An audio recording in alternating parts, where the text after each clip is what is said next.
Құрметті Әлібек Әскербекұлы, құрметті бүгінгі ведомствоаралық кеңеске қатысушылар, ағымдағы жылдың 3 айдың қорытындысы бойынша Жетісу облысының аумағында 220 жол-көлік оқиғасы орын алды.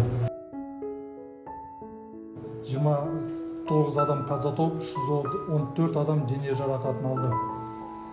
Оның ішінде республикалық маңызы бар жолдарда 31 жол-көлік оқиғасы орын алды. Салдарынан 14 адам қаза тапты, 49 адам әртүрлі дене жарақаттарын алған. Ал жергілікті жолдарда 189 оқиға орын алды. Салдарынан 15 адам қаза тапты, 265 адам жарақат алды. Сонымен қатар ауыр зардаптары бар оқиғалардың тағы да бір өсуінің себебі ол жол-көлік оқиғасы орын алған жерлерде жарықтандырудың жоқ болуы.